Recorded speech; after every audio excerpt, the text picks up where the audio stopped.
Olá, meus amigos e minhas amigas. Este é o podcast O Balde Pode.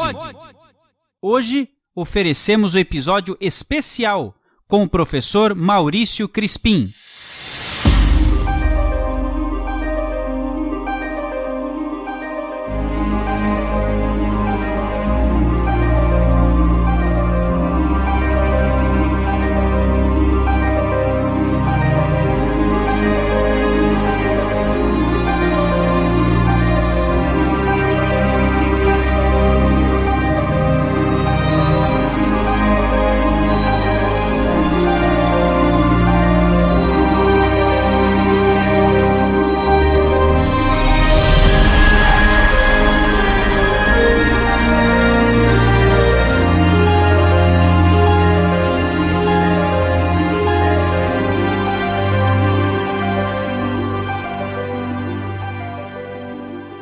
Olá, meus amigos e minhas amigas, aqui é o Tom de Porto Alegre. Hoje estamos com um episódio muito especial. Conforme prometido aos nossos amigos ouvintes, hoje nós temos uma grande surpresa.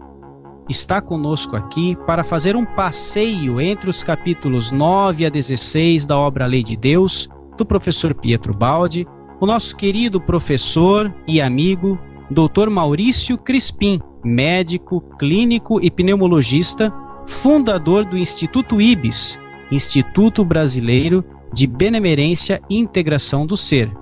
Deixamos logo a dica aí para o amigo ouvinte acessar o www.ibs.org.br e conferir lá o material excelente contido nesse portal. Tá contigo, professor?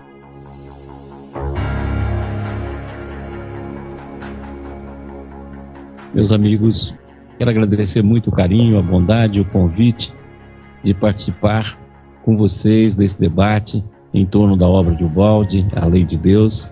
É uma alegria conhecê-los, conviver e, sobretudo, trocar a experiência na aprendizagem que todos nós realizamos através do tempo em torno de uma obra tão fundamental e de uma envergadura de espiritualidade poucas vezes conhecida por nós, que muitas vezes procuramos um amparo, procuramos um local onde podamos descansar o nosso coração, e através do Evangelho de Jesus, quando a gente encontra a essência do cristianismo, nós ficamos em busca de inúmeras explicações, e a obra de Ubaldi, composta de 24 volumes, vem nos preencher e vem muitas vezes fazer com que a gente sonhe com realidades que estão bem além da nossa capacidade e, ao mesmo tempo, nos faz ver de uma forma clara, direta, o significado da vida. Opa, Maurício, tudo bem? É o Luiz de Niterói, Rio de Janeiro. A gente faz parte também do Ubaldi Brasil e ajuda a coordenar aqui o que a gente chama de CELNIT, que é o Centro de Estudos Ubaldianos de Niterói.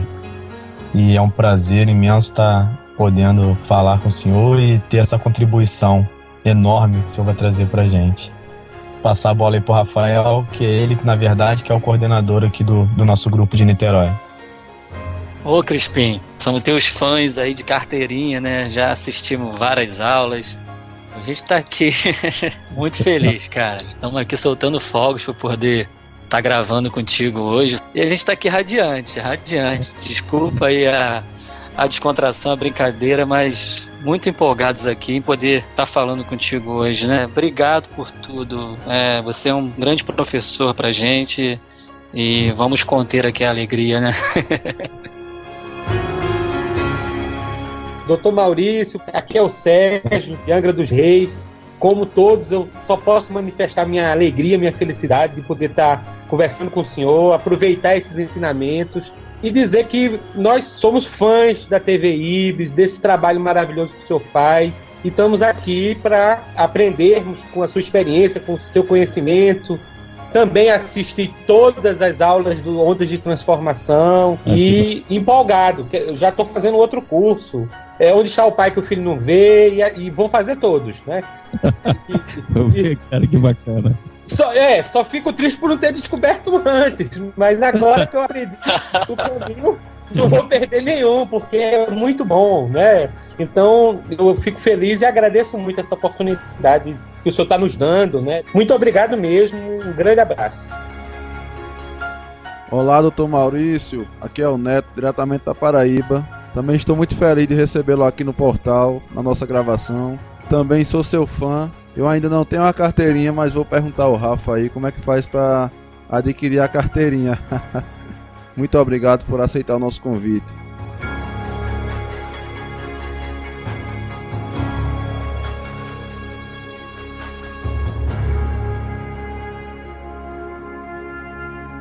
Este é mais um podcast do Portal Pensar.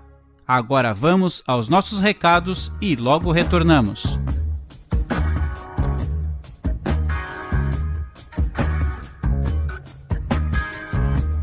Olá amigos, aqui é o Neto e na leitura de e-mails de hoje, como eu prometi no episódio anterior que o Guilherme ia trazer uma grande novidade pra gente, então quero convidá-lo aqui mais uma vez para nos contar sobre essa novidade. E surpresa, hein? São 2 novidades.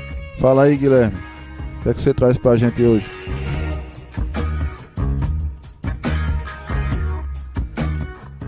Bom, Neto, o que nós temos que divulgar aqui agora é a série especial sobre a queda, sobre a contração da consciência. Nós vamos explicar porque vai ter muito material aí.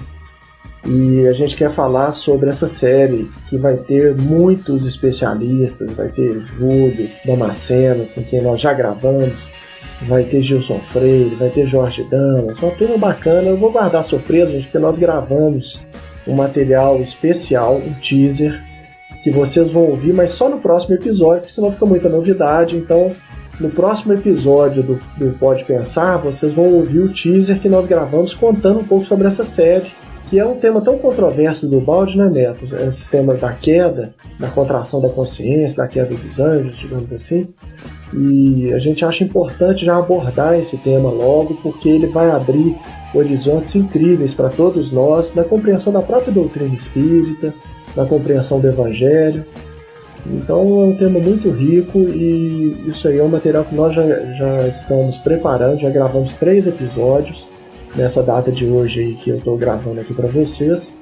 Esse recado, a gente já gravou 3 episódios e eles vão ser lançados em breve, tá? Nós estamos decidindo aí da periodicidade, mas deve ser um por mês talvez.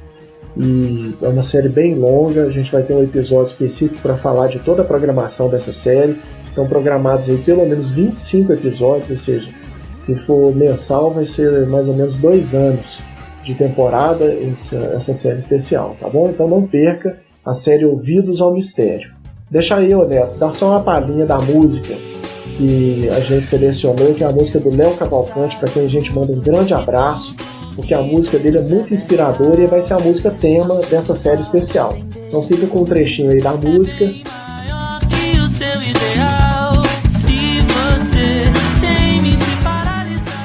E só para falar com vocês também é o seguinte, esse teaser que nós vamos lançar na semana que vem, no próximo episódio do Pode Pensar, vai ser lançado um episódio maravilhoso que nós gravamos com a irmã Aila. Vocês não podem perder, viu, gente? Nós gravamos esse episódio com a irmã Aila, na verdade, depois que a gente já tinha gravado todos os episódios do livro Lei de Deus, e nós gravamos com a irmã Aila um episódio para fechar essa série, mas nós decidimos lançar antes, porque ele é tão precioso que a gente não conseguiu aguardar até o final. Então um bate-papo com a irmã Aila, uma visão teológica da obra Lei de Deus de Pedro Baldi. Então na semana que vem, com esse episódio da irmã Aila, vocês vão ouvir o teaser e aí a música completa do Léo Cavalcante, a música Ouvidos ao Mistério, que é o título dessa série especial. Um grande abraço em todos e fiquem com Deus. Nossa, cara, muito bom, hein? Imperdível esse episódio aí com a Aila e essa nova série aí, Ouvidos ao Mistério. Assim como também o nosso episódio de hoje está muito especial. Apesar de estar um pouco longo, mas vocês não vão querer parar de ouvir antes do final. Tá imperdível, muito bom mesmo. E também quero lembrar aos ouvintes que temos o nosso WhatsApp para você mandar seu áudio. Anote aí o número: 021 9651 89204. Você manda o seu recadinho, a gente divulga aqui com todo carinho. Outra coisa, pessoal, vamos aproveitar que a gente está com o Maurício aqui e eu queria que ele deixasse um recado aqui falando sobre o congresso do IBIS, que acontecerá agora em abril de 2016 e será um evento imperdível. Estamos aqui todos juntos, né? O Balde, Pod, Ibis e Portal Pensar. E nós gostaríamos de aproveitar esse momento para convidar a todos a estar conosco em Goiânia nos dias 15, 16 e 17 de abril, quando realizaremos o primeiro Congresso Nacional Ibis. Tem o nosso site, mas também tem o site do Congresso. É só colocar aí Congresso Ibis ou ibis.org. Espero que todos possam estar e que a gente tenha um momento e uma oportunidade de nos relacionarmos, de estarmos juntos, de confraternizarmos e, sobretudo, estudarmos. O estudo será realizado com a palestra magna, iniciando na sexta-feira, com Felipe Salomão de Franca, que versará sobre as 5 pessoas que encontramos no céu. No sábado, nós teremos 4 grandes seminários, com Jorge Damas Martins, Júlio Damasceno, André Barboni, de Feira de Santana, e comigo, Maurício Crispim. E no domingo, nós teremos um debate que encerra com um grande almoço de confraternização na nossa sede social em Goiânia. O estudo todo será realizado em torno da figura de Francisco de Assis. O tema central é Francisco de Assis, a semelhança do Cristo. Que todos possam estar conosco, que aqueles que não estiverem possam nos seguir pela TV Ibis, que o congresso será transmitido também pela TV Ibis. Muito obrigado, Maurício. Com certeza será imperdível esse congresso. Também queremos lembrar que você pode mandar o seu e-mail para contato@portalpensar.org. E sem mais delongas, vamos ao nosso episódio, que está muito especial, como já falei. Um grande abraço a todos e que Deus os abençoe.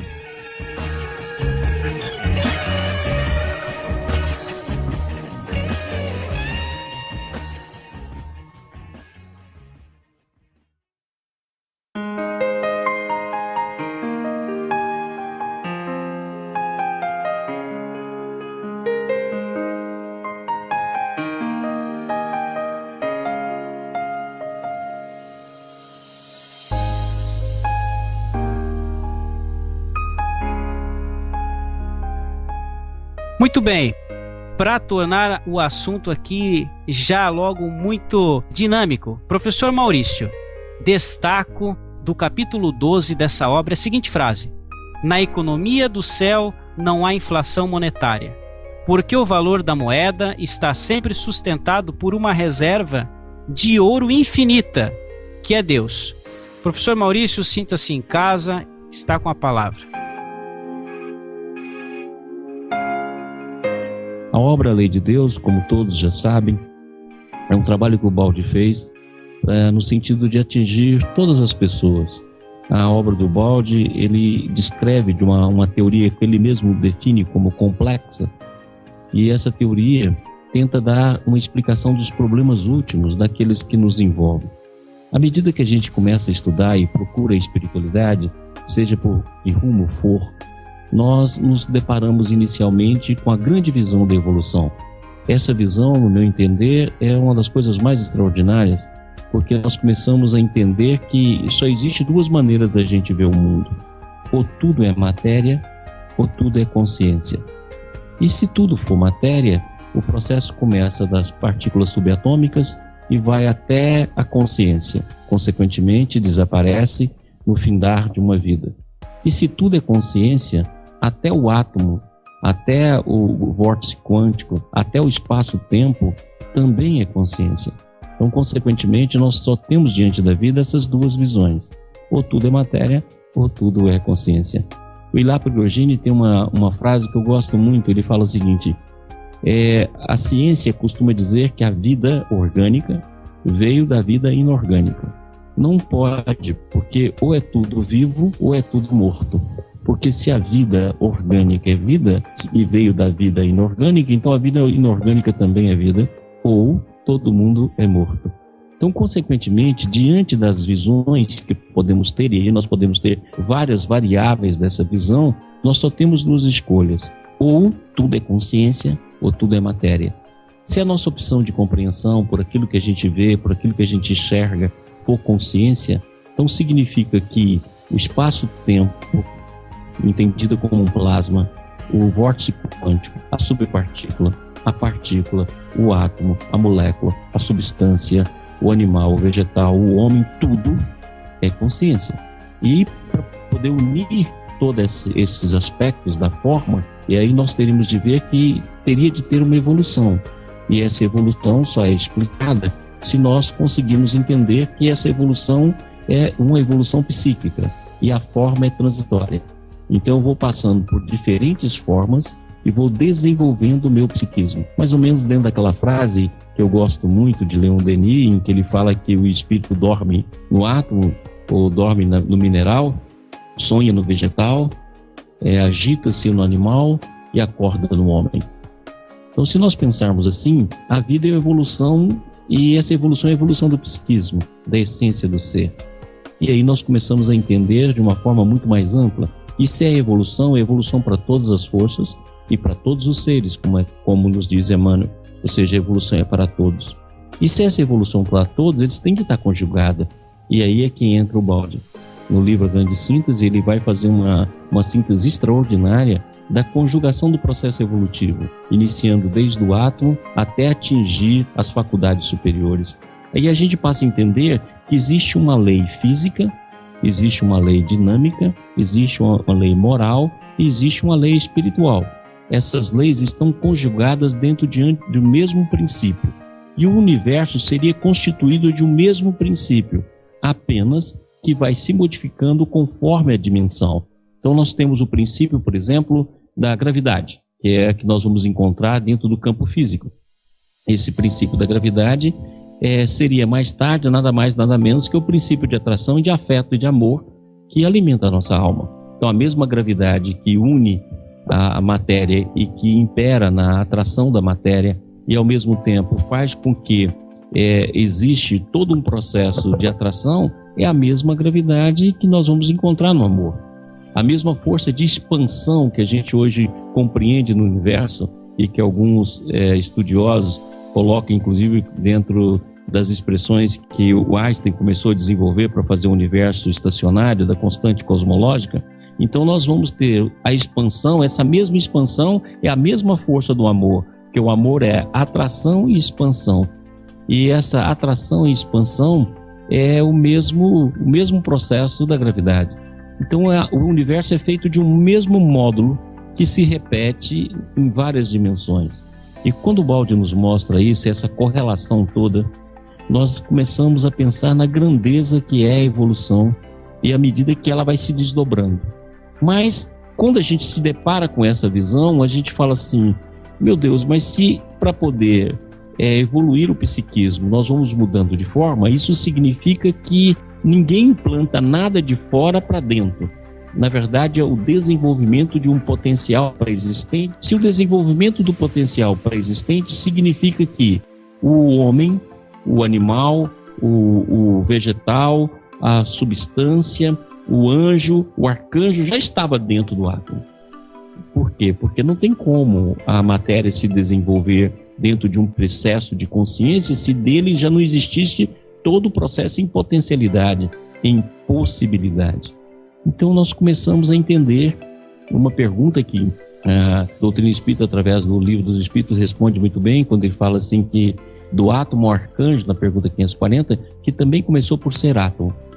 Ora, aí surge uma pergunta, e essa pergunta é a pergunta que me motivou a vida toda. Eu era moleque ainda, nos tempos bem antigos, quando eu era moleque, eu tinha lá meus 13, 12 anos, e meu pai sempre me fez ler muito, e ele, um dia eu cheguei para ele e falei, pai, mas eu tenho uma dúvida. Ele falou, qual é? Eu falei, por que a gente evolui? Essa pergunta não me saía da cabeça. Por que a gente evolui? Eu entendo a evolução, eu entendo a continuidade da vida, eu entendo a beleza que é a lei da reencarnação, eu entendo a comunicação com os espíritos, eu entendo a vida fluindo nos vários campos do universo, eu entendo os mundos habitados, todas essas questões eu entendo muito bem, no sentido assim de tentar compreender. Eu não entendo muito bem no sentido de saber tudo, não. Mas compreender, essas ideias eram ideias que me moviam muito. Mas eu virava para ele e falava assim, pai, mas por que a gente evolui? Eu não consigo entender por que a gente evolui. Não, a gente evolui no sentido de adquirir qualidades, de volta a Deus. Eu falo assim, mas por que Deus colocou a gente para evoluir? Deus não evoluiu. Se Deus é todo saber, toda bondade, todos os princípios e atributos de Deus, e ele não evolui, por que a gente tem de evoluir se a gente é filho dele? E essas perguntas passavam na minha alma de quando em quando e eu não encontrava a resposta. Aí quando eu tinha mais ou menos 16 anos, eu entrei em contato com a obra de Rustem. Aquilo para mim foi um espetáculo, porque quando eu entrei em contato com a obra de Rustem, eu vi que existiam variáveis da evolução, que a evolução não era só feita no campo físico, mas também no campo extrafísico, e que você poderia fazer toda a sua evolução no campo extrafísico, sem necessariamente passar por mundo de expiação e prova e por corpos densos como os nossos. Então essa visão de Rustem me deu uma fascinação. E no prefácio do livro de Rustem, ele diz o seguinte, que viria um missionário que ia fazer com que aquele conhecimento se estendesse. Ele chega a dizer o seguinte, que a obra Os Quatro Evangelhos era apenas uma introdução. E quando eu li isso lá, eu falei assim, gente, mas cadê esse missionário? Será que ele já veio? E aí eu encontrava nos livros do Chico, principalmente na literatura de Emmanuel, André Luiz, Humberto de Campos, toda uma definição, todos uns conceitos, mas eu ficava procurando, esse missionário deve vir ainda, ou esse missionário ainda não veio.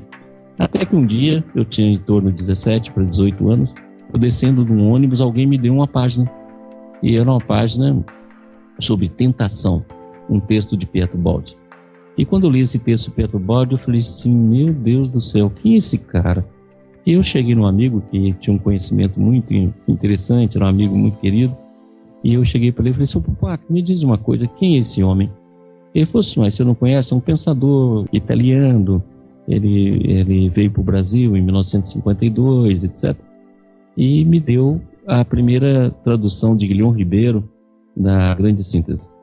E quando eu li a Grande Síntese, eu falei, meu Jesus, aí eu comecei a compreender a evolução de uma maneira muito mais vasta. Eu falei assim, esse homem não tem outros livros? Ou tem, mas era dificílimo naquela época conseguir os livros de Baldi. Nós estávamos no ano 70, o Baldi ia falecer em 72, foi uma pena que eu mesmo moleque não tive a chance de conhecê-lo. E nós fomos adquirindo os outros livros dele estudando sozinho. E para adquirir os livros dele era uma luta que vocês nem imaginam. E não tinha nem internet para nos auxiliar. E fomos adquirindo, e foi quando nós chegamos em Deus e o Universo. Olha, quando nós chegamos em Deus e o Universo, e lendo aquele livro, eu nunca me esqueço do impacto que esse livro me colocou, porque ter entendido a questão da evolução e explicado por que a gente evolui, eu acho que era uma das coisas mais extraordinárias. Então o Deus, o Universo, o sistema e queda e salvação foi a minha salvação, porque naquele momento eu estava já estudando para poder adentrar a faculdade, e aquelas questões todas materialistas que povoam o ensino da universidade já tinham chegado à minha mente, e Deus e o Universo e o sistema e cada salvação foi extraordinário. E aí foi passando a entender o que viria a ser a lei de Deus, porque nós falamos na lei de Deus, e falamos na lei de Deus da seguinte maneira, nós falamos, porque Deus é isso, que Deus é aquilo, é tributo divino, é que Deus cuida da minha vida, que Deus cuida de nós. Você pega lá, por exemplo, os judeus que falam lá, Deus de Abraão, Isaac e Jacó, quer dizer, como se fosse um Deus pessoal. O Einstein falou muito sobre isso, quer dizer, Deus não pode ser pessoal. O Einstein pensava muito como Spinoza, e tem alguns traços da obra de Baldi que se aproxima de Spinoza, e Pascal tem uma frase que fala assim, Deus de Abraão, Isaac e Jacó, não o Deus dos filósofos e dos sábios, porque essa visão de Deus individual é uma visão que muitos não compreendiam. E aí o Baldi vem e harmoniza todo esse processo falando sobre a lei de Deus. E falar sobre a lei de Deus significa falar sobre o banco divino, conforme o Tom nos perguntou. Ou seja, nós estamos falando daquilo que não se desvaloriza e daquilo que não se apaga. Porque aquilo que não desvaloriza, toda ação no bem é sempre bem e permanece, e daquilo que nunca se apaga, todo movimento de erro, todo movimento que fazemos dentro da lei, nós temos de restituir. Se ele for correto, ele é ampliado e potencializado. Se ele é errado, ele vai ser refeito e vai ser reconduzido no sentido de harmonizar com o pensamento da lei. E essa lei que dirige todos os nossos passos a partir das nossas escolhas, e nos dá as possibilidades que temos, é aquilo que nos rege e é aquilo que faz com que, pouco a pouco, vamos adquirindo a sabedoria, o conhecimento, o amor, até atingir a plena felicidade. Então, mais ou menos, seriam os aspectos que nós gostaríamos de falar como um processo de introdução. E a partir daí a gente discutir essa lei. Incrível, professor Maurício. Muito comovente seu relato, viu?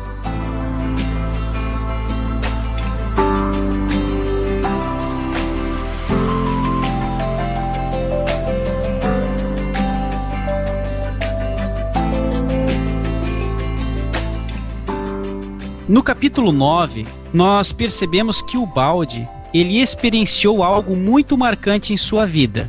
Sabemos que ele tinha uma intuitividade muito forte. Ele também, nesse capítulo 9, coloca que ele abordou teorias complexas que foram cabalmente mostradas em suas obras.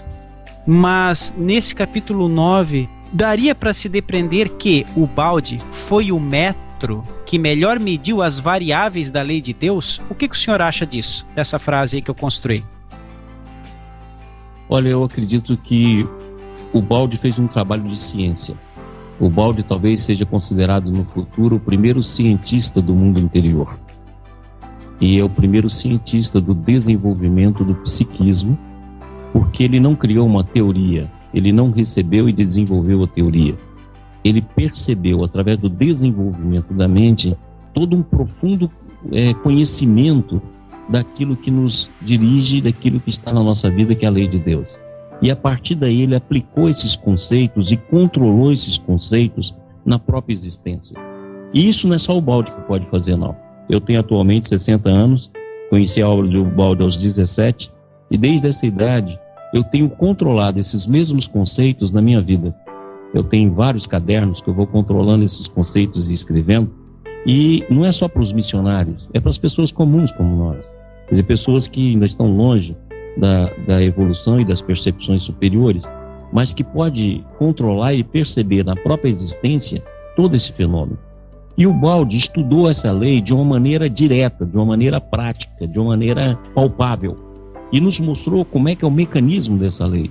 Então, o grande atributo de Ubaldi é para nos mostrar essa lei na sua misericórdia, no seu amor, na sua sabedoria, na sua justiça, mas de uma maneira prática, de uma maneira que você pode aplicar na sua vida e estudar de uma forma, vamos dizer assim, matemática, porque você pode estudá-la na sua existência com todos os detalhes e estudar os resultados de todos os seus atos e perceber esse conhecimento.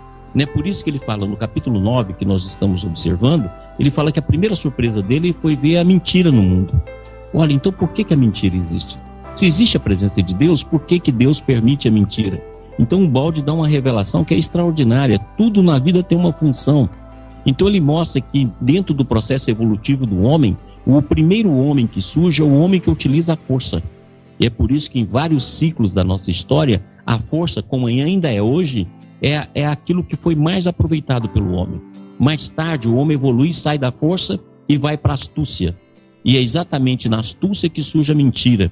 E essa astúcia é o sistema que nós estamos vivendo hoje no mundo. É só abrir os jornais, a televisão, que nós vamos ver a astúcia do roubo, a astúcia da mentira, a astúcia na política, a astúcia na sociedade e a astúcia em nós mesmos.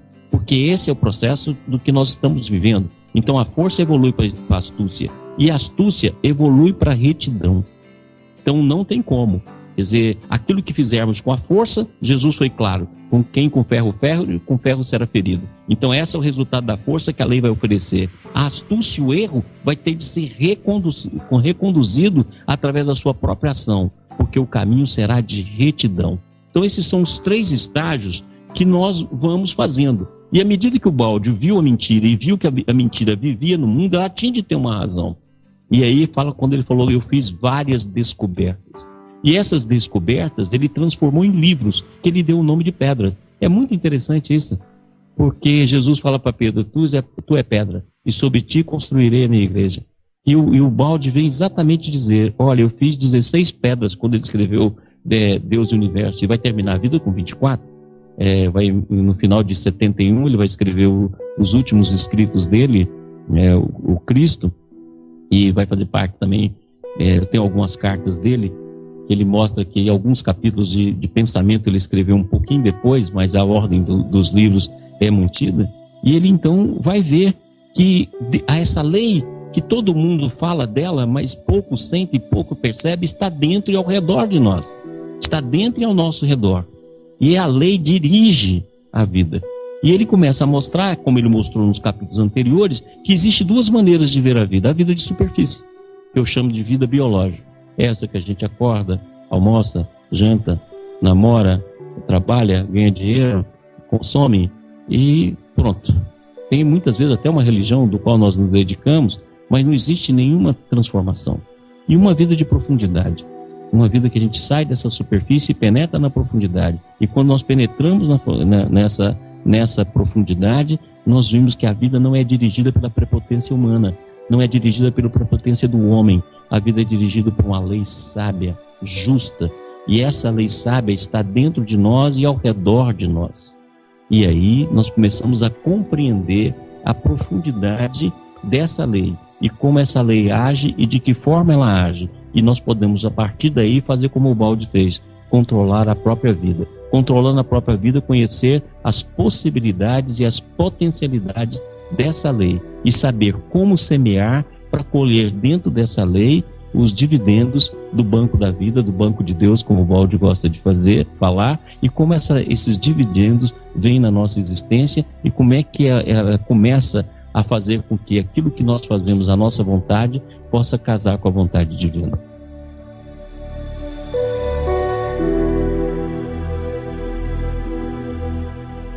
Formidável, professor Maurício. Eu vejo que tem uma parte que ele destaca no capítulo 9, que o Ubaldi fala que em dado momento ele se perguntou em que espécie de mundo infernal se encontrava.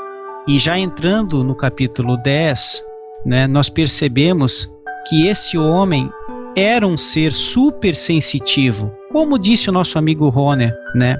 E conseguiu nos explicar o monismo. Eu não entendi o monismo, mas através do Ubaldi eu consegui compreender o que é. E através de Ubaldi também a gente consegue compreender que a última realidade é o espírito, como o senhor mesmo fala no seu curso Ondas de Transformação. Mas que a ciência ainda está um pouco distante de compreender. O que o senhor acha, professor? A ciência, ela está no primeiro estágio. Como nós falamos aqui, o Ubaldi fala que existe o universo físico, o universo dinâmico, o universo moral e o universo espiritual. O universo físico, a ciência tem feito descobertas maravilhosas, né? Inclusive essa semana nós tivemos aí tanta coisa bacana acontecendo e vindo na imprensa, mostrando desde das descobertas de Plutão, ao mesmo tempo as realidades da partícula da matéria negra, começa a se falar muito nela, do pentaquark e tantas outras coisas que a ciência tem descoberto leis extraordinárias. E o interessante é que nesse momento da descoberta das leis físicas daquilo que nós chamávamos matéria, ela está cada vez mais abstrata. Eu costumo dizer que os materialistas hoje deviam mudar esse termo, não deviam ser mais materialistas, deviam ser abstratristas, porque na verdade a ciência está cada vez mais abstrata. E não é só a ciência no sentido da física, a matemática também. Se nós formos lá pegar a matemática, nós estamos nos números imaginários, nós estamos numa série de conceitos que caminha cada vez mais para o abstrato. Por quê? Porque na medida que a gente descobre o físico, nós caminhamos para a dimensão superior. E essa dimensão superior do físico é exatamente a dimensão dinâmica, onde predomina a energia. E na hora que nós começamos a estudar a energia, tanto é verdade que antigamente nós falamos que o universo era formado de todos os átomos que tinha na cadeia periódica, e hoje em dia nós sabemos que a tabela periódica representa apenas 4% daquilo que existe no universo. Então nós caminhamos agora com a descoberta, e 75, 73, conforme alguns, é formado, por exemplo, de energia, que é movimento. Então, consequentemente, o que nós vamos ter? Nós vamos para o campo abstrato e chegamos no campo da energia. E à medida que estudarmos a energia, nós vamos entrar num campo abstrato que chega no campo moral. É aí que o Ubaldi entrou. Ou seja, através da percepção da mente através do desenvolvimento de suas potencialidades, ele viu não só o quadro físico, não só o quadro dinâmico, mas ele viu também o quadro moral e o quadro espiritual. E nisso ele colocou dentro de uma lei. E essa lei ele mostrou que todas as injustiças que nós vimos, elas são injustiças transitórias. E, consequentemente, ele, mais cedo ou mais tarde, aqueles que estão envolvidos terão de restituir à vida aquilo que eles geraram. Aquilo que o Cristo fala, não saireis de lá até pagar o último centavo. Ou seja, nós vamos ter de restituir a vida. E ele mostra como é que se dá esse mecanismo. E mostra mais. Eu gostaria de, se eu tivesse um tempinho, para mostrar uma imagem para que a gente entenda. Por exemplo, nós nos movemos dentro dessa lei. Então vamos colocar assim que a lei de Deus é um oceano. E o universo está mergulhado nesse oceano. Olha a expressão que eu estou usando, mergulhado. Ou seja, não existe fora do oceano. Nós estamos dentro do oceano. E estamos tão dentro que Paulo de Tarso, em Atos dos Apóstolos, ele, através do relato de Lucas, ele fala que nessa lei nós nos movemos, existimos. Então presta atenção, nós existimos e nos movemos dentro dessa lei. E eu gostaria de destacar aqui o movimento. Então, de todos os seres da criação, desde o espaço-tempo, passando pelo vórtice quântico, até atingir o arcanjo, certo? Nós temos então o movimento como peça fundamental de todo o processo. Então, em nós o movimento é psíquico. No átomo é o movimento em torno do núcleo. O vórtice quântico é o movimento em torno de si mesmo. O planeta em movimento no Sol, o Sol em movimento na própria galáxia, assim por diante. Ou seja, o movimento é a peça fundamental de todo o processo. Então, o que é a lei divina? A lei divina nada mais é do que o oceano que responde a cada movimento que cada ser realiza no seio dela. Se nós pensarmos assim, ficará muito mais fácil da gente entender.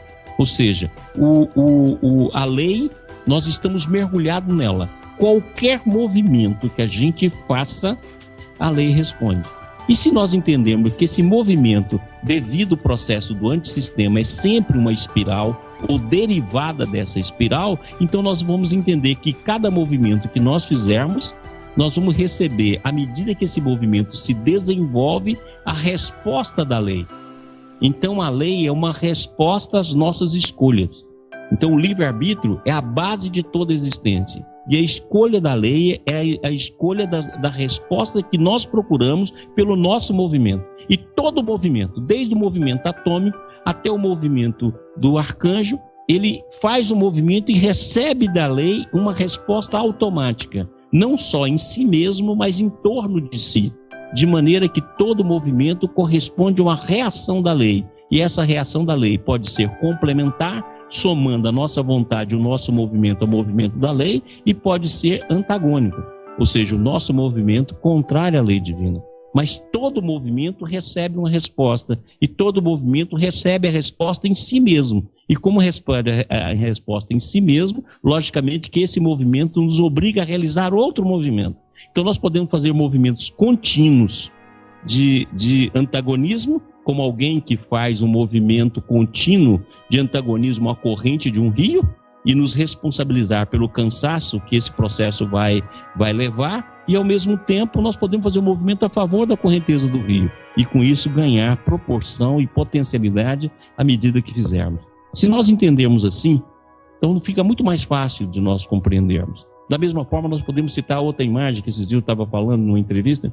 Eu falei assim, se a gente tem dificuldade de ver o oceano, pensa o seguinte, nós sabemos que estamos envolvidos por uma aura. Mesmo aí no site do IBS, o primeiro trabalho nosso foi em torno disso. Quer dizer, nós estamos envolvidos por uma aura. Todo ser humano está submerso, vamos dizer assim, num processo de uma aura eletromagnética. Muito bem, nada acontece conosco sem passar na nossa aura. Então vamos pensar assim, a lei de Deus é um oceano ou a aura do universo, que envolve o universo, o multi-universo, o que seja, e envolve todo esse universo. Só que é uma lei viva, dinâmica, amorosa, sábia e justa. E todo movimento que se realiza dentro desse oceano recebe uma resposta viva. seja de complementabilidade e de potencialidade, seja de correção para uma nova trajetória. Maravilha, maravilha, doutor Maurício.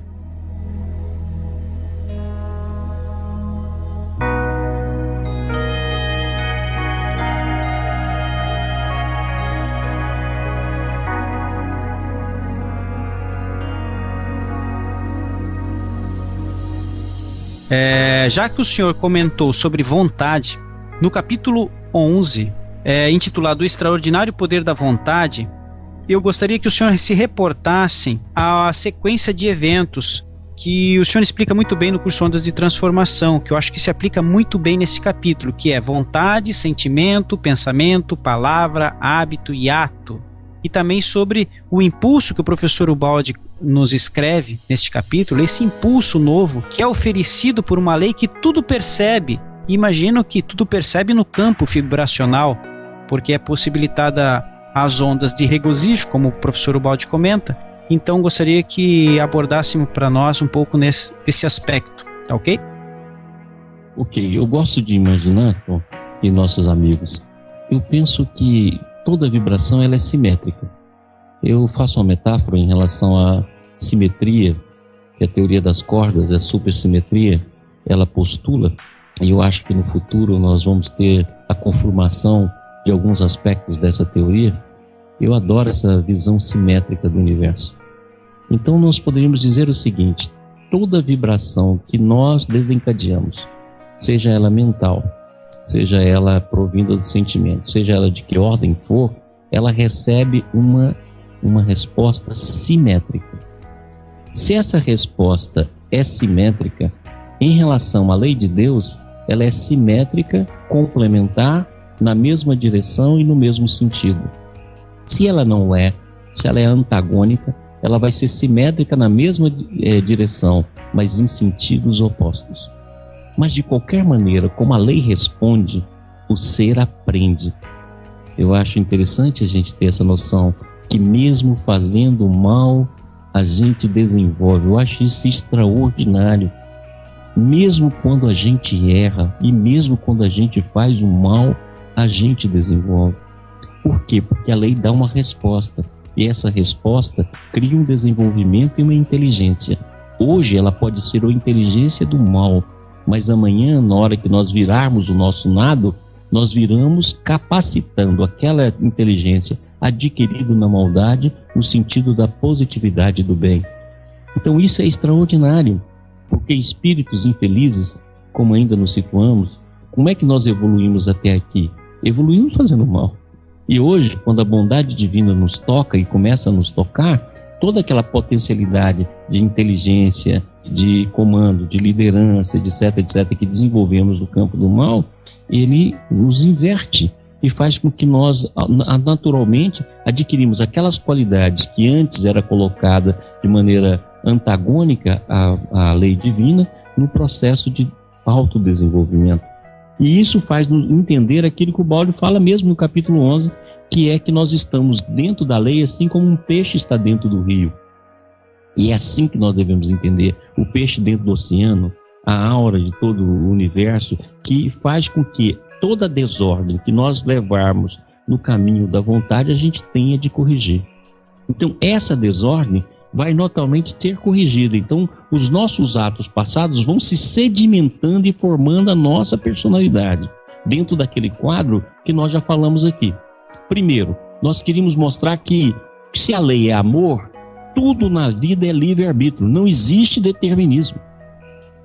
O único determinismo que existe dentro do sistema e dentro da vida é que o determinismo da felicidade, o determinismo do amor absoluto. Esse é o determinismo que existe dentro de toda a lei. Agora, se é amor, é liberdade, e essa liberdade é absoluta. Quem vai fechando os ângulos de liberdade nosso somos nós mesmos. E vamos criando sedimentos que vão sedimentando na nossa personalidade. Então, o Maurício hoje, ele nada mais é do que a síntese de todas as personalidades que ele foi até aqui, desde o momento que ele iniciou a fase hominal. Ou seja, no momento que eu iniciei a minha fase hominal, todas as personalidades, vamos brincar aqui, Maurício 1, 2, 3, 4, 5, 6, 7, Maurício N, está aqui em mim hoje. É por isso que eu vivo falando assim, não existe passado reencarnatório. Isso é uma besteira ficar falando passado reencarnatório. Existe presente reencarnatório. Ou seja, essa síntese vibracional que está em nós o tempo todo. E como forma de sedimento, nós temos a propensão de repetir aquilo que nós já fazemos. Ou seja, fazer mais do mesmo. Quer dizer, repetir novamente as nossas trajetórias anteriores. Como isso vem? E vem como impulso, vem como instinto, vem como força. Nós temos de pensar aquilo que o Baldi vai dizer muito bem no capítulo. Todo ato e todo pensamento é de extrema responsabilidade. E se nós queremos mudar isso, nós temos de olhar para o futuro, o presente para o futuro, como um caminho virgem, onde nós vamos instituir uma nova trajetória e um novo caminho. E para isso nós vamos ter de lutar conosco mesmo.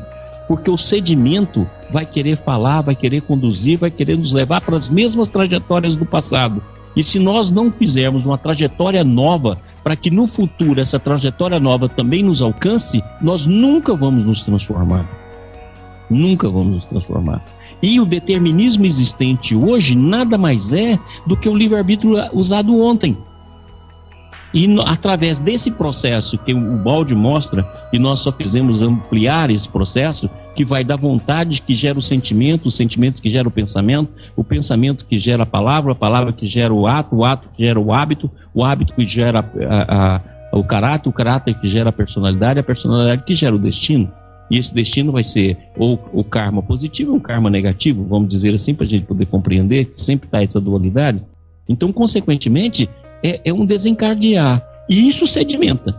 Igualzinho as camadas que nós temos das camadas geológicas. Elas vão sedimentando. No nosso caso, são sedimentos vibracionais. Esse sedimento está lá parado em nós. Consequentemente, na hora que a gente começa a viver de novo, eles vêm toda à tona. E nós fazemos o mesmo movimento e a lei responde. O mesmo movimento e a lei responde. Até que em determinado momento, saindo da força, indo para a astúcia e da astúcia para a retidão, nós temos de consertar esses conteúdos. E, consequentemente, isso vai ser compreendido para nós como dor. Na verdade, é aquilo que nós sempre falamos. Onde teve o teu abuso, hoje está a tua dor. Onde está a tua dor hoje, amanhã estará a tua sabedoria. E é exatamente dentro desse processo que ocorre toda a transformação. Sensacional, professor Maurício.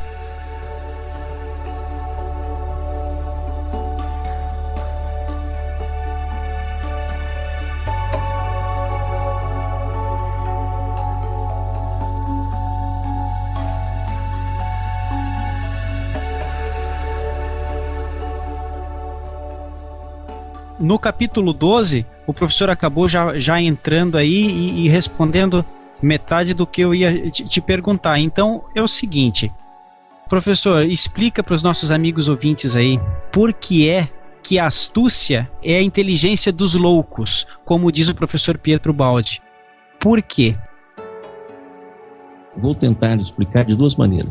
A astúcia é a inteligência do primário, ou seja, se a pessoa está mudando da força para a astúcia, como o Baldi vai ensinar isso também em técnicas da lei de Deus, ele tem um ganho. Então, onde nós vamos viver isso na história? Tem uma passagem dentro da Bíblia que é muito interessante da gente estudá-la sob esse foco. Olha, no momento em que Davi vai lá e derrota o filisteu, Golias, no momento em que Davi derrota Golias, ali nós temos um momento histórico onde a força faz a sua transição para a astúcia. Ou seja, o forte do passado, que sempre imperou, ele vai fazer a transição. E esse forte, ele fazia o que queria. Então, quando você vê os 10 mandamentos mostrar que existir a lei do talião nos 10 mandamentos, ele já está igualando o campo da força. Isso é interessante, que muitas vezes a pessoa fala assim, mas os 10 mandamentos tem muito mandamento que fala lá, e, poxa, se a pessoa feriu, ele vai ser ferido, se a pessoa fez isso, ele vai receber de volta, mas é o primeiro pensamento de caridade, porque ele está igualando a força. E a primeira ação de derrota da força, com astúcia extraordinária, nós vamos ter o exemplo em Davi, que é exatamente a substituição dessas forças. Na hora que o Cristo vem, ele mostra então a retidão de uma maneira que não existe outra figura. Ou seja, naquele momento, a astúcia é substituída pela retidão. Mas como nós estamos em movimento, e isso se repete através dos séculos, existirão aqueles que vão sair do estágio primário, que seria o estágio natural de desenvolvimento, e aplicar a astúcia continuamente. É o que nós vemos hoje no mundo. Somos capazes de fazer a astúcia de guardar dinheiro numa piscina, e a gente não sabe nem para que se guarda dinheiro em piscina. Mas nós vamos lá usar essa astúcia para esse fim. Lógico, o que é isso? O sedimento da astúcia, que foi utilizado durante várias vidas, que já deveria agora estar mudando para a retidão, ele continua. E a pessoa continua aderindo àquele movimento. E isso é loucura. Por que é loucura? Porque se no passado a astúcia é um processo de desenvolvimento, a repetição dela é um processo de queda. Ou seja, é um processo que vai nos levar ao sofrimento e à dor. E tudo aquilo que fizermos, nós vamos ter de devolver. Tudo aquilo que a gente praticou, nós vamos ter de devolver. E os mecanismos da vida são inúmeros. Porque aquele louco que aplicou astúcia fora do seu contexto e começa a aplicar astúcia como repetição dos seus instintos para enganar, para roubar, para ter, para adquirir, depois vai ter de devolver item por item, ponto por ponto, até devolver de forma individual e coletiva todos os bens que amealhou e não soube usar. É isso que o balde vai nos ensinar, mostrando, por exemplo, que o que importa na vida não é aquilo que você recebe, mas aquilo que você aprende ao receber aquilo. Olha, eu recebi muito dinheiro. Qual foi a sua aprendizagem com dinheiro que te sirva como desenvolvimento espiritual? Eu recebi muito poder. Qual a aprendizagem dentro do poder que você realizou que te permite as aquisições? Porque o que você vai ter guardado em você é a massa daquilo que você adquiriu pelos movimentos executados. E aquilo que você repetiu, o balde fala o seguinte, que o erro, ele comenta muito isso no capítulo, ele tem velocidade, massa e direção. Então presta atenção, você vai adquirindo massa. Eu acho isso muito bacana. Então vamos supor, por exemplo, que o campo de Higgs, do qual a partícula adquire massa, no campo moral, seja exatamente a nossa vontade. E aí os nossos atos vão adquirindo massa. E você vai utilizando esses atos e repetindo numa velocidade. Vão ampliando a velocidade, a massa vai ampliando, a velocidade vai ampliando, até que cria um campo enorme de inércia.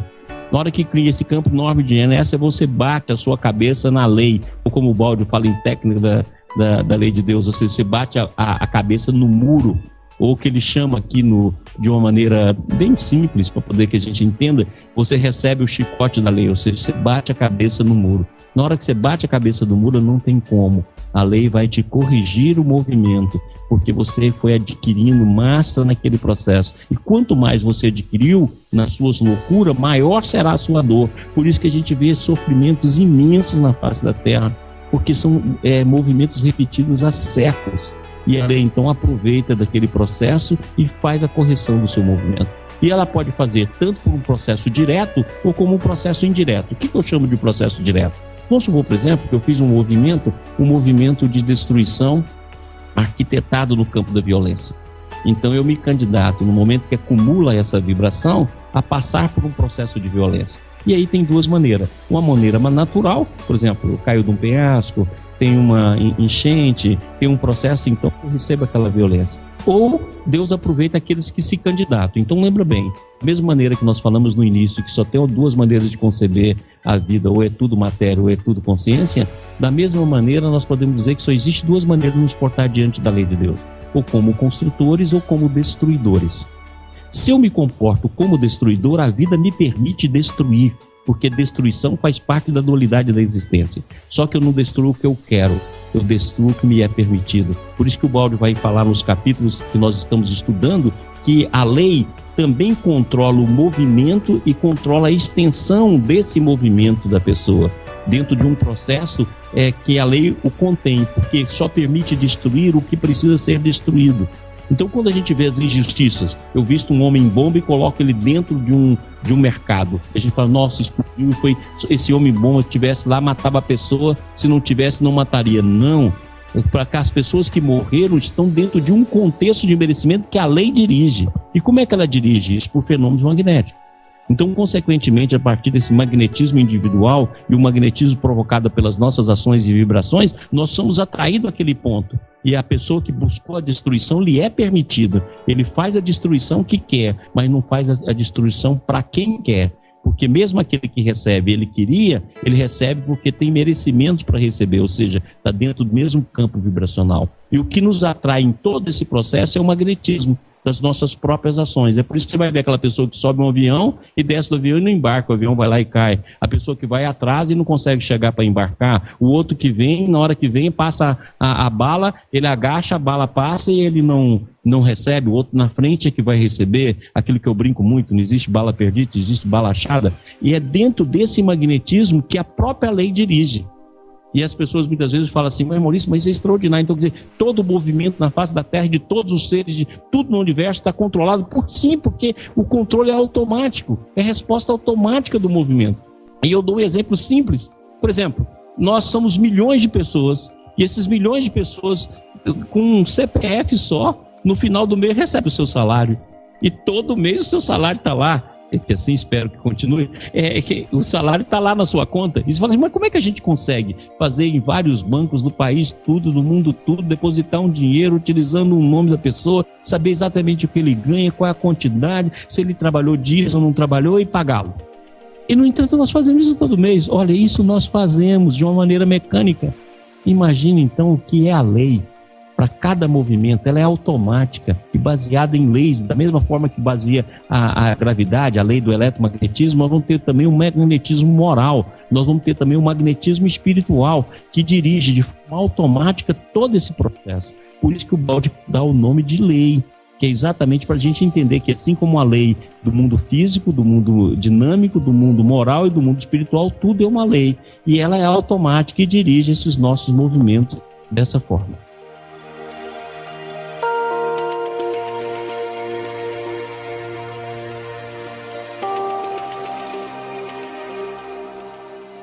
Professor Maurício, no capítulo 13, agora entramos no funcionamento da lei. O Baldi ele começa a falar sobre as bem-aventuranças, onde ele cita: bem-aventurados os que têm fome e sede de justiça, porque eles serão fartos. Ele cita também fala do dualismo. Mas por que professor, que se torna tão difícil do homem levar a sério esses conceitos que são expostos? Porque se nós conseguíssemos colocar em prática esses conceitos, realmente nós iríamos melhorar e renovar o destino. Como o professor mesmo Baldi cita, alcançaríamos efeitos incríveis. O que o senhor acha, professor Maurício? Nós falamos muito na proteção divina. Hoje está comum a gente sair na rua e encontrar nos carros assim, Deus é fiel. Hoje a gente acha muito esse tipo de ditado, mas lembra o seguinte: a providência divina é para os justos, para os injustos é correção. A providência vai aparecer na vida do injusto como correção e vai apresentar na vida dos justos como proteção. Essa é a diferença, é a mesma lei.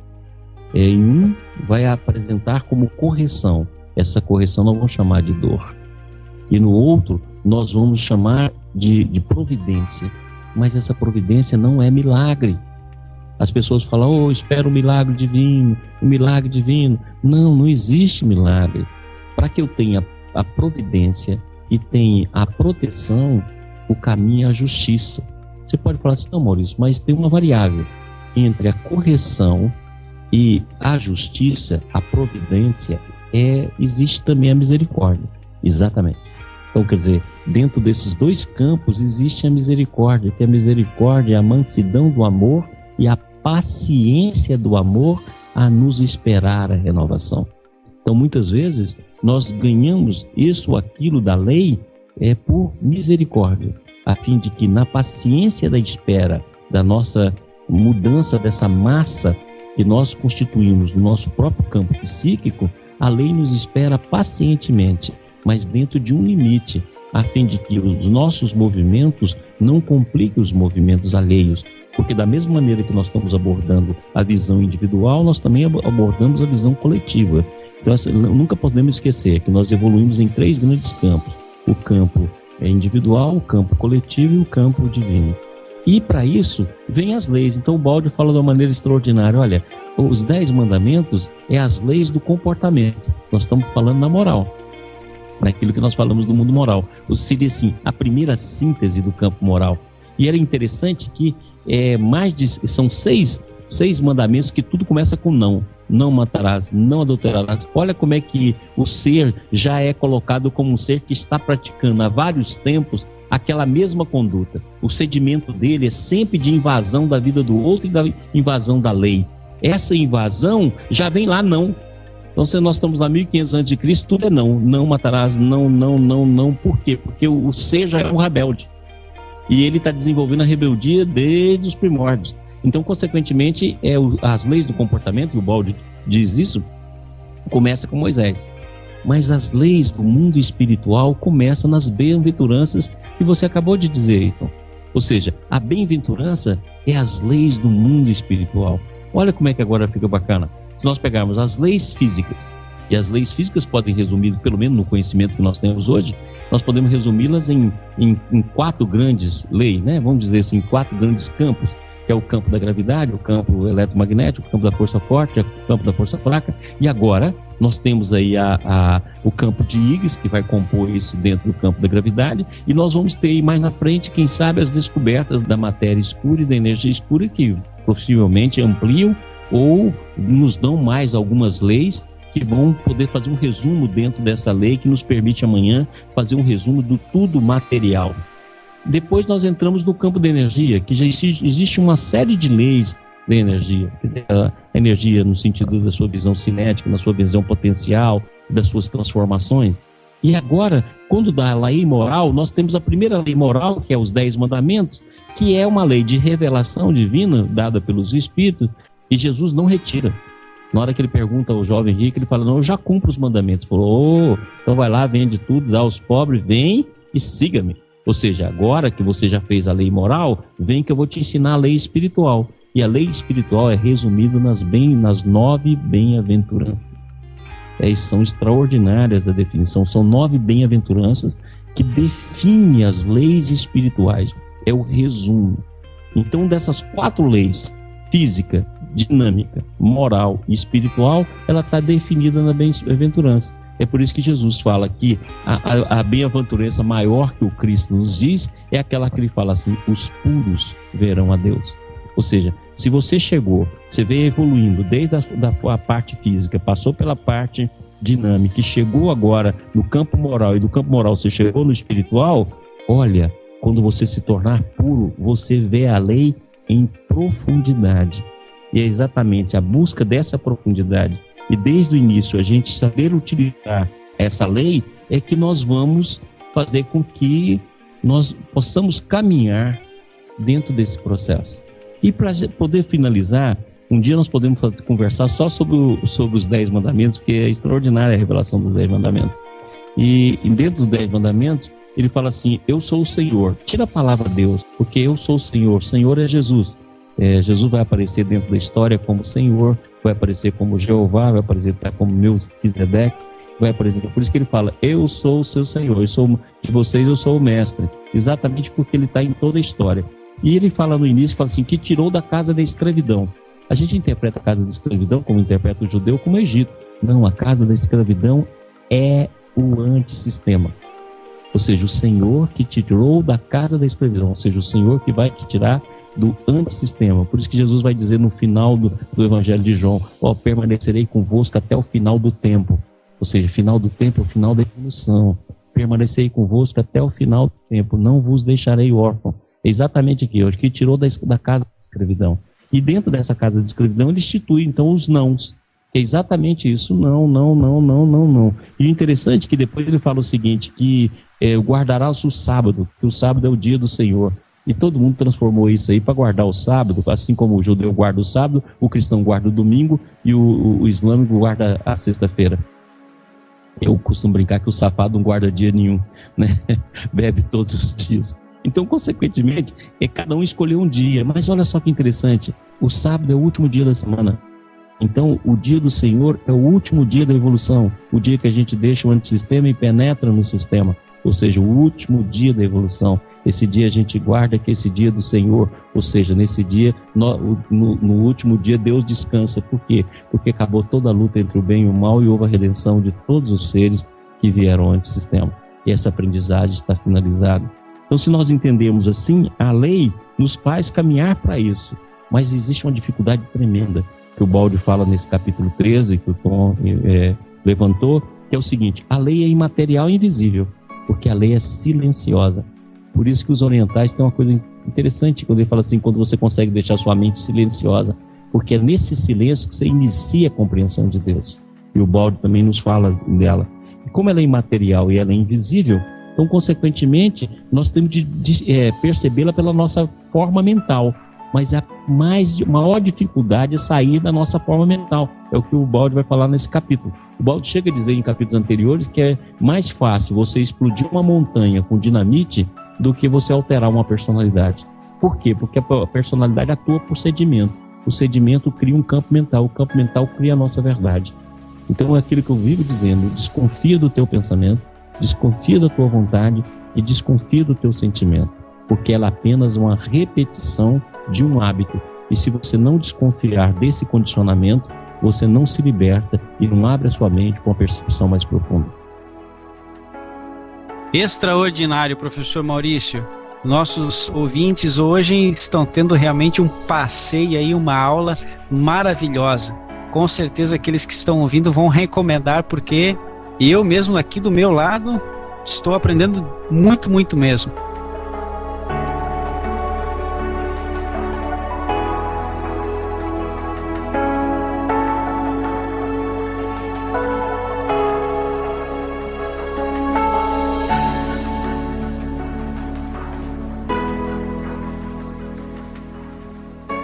Professor, para o capítulo 14, o nosso amigo Guilherme de Barros mandou uma pergunta para o senhor aqui. Ele vai falar de dentro de uma caixinha aqui, a gente colocou ele aqui dentro de uma caixa no antissistema, e ele vai te fazer uma pergunta, tá ok? Vou acionar aqui, e aí o senhor ouve aí.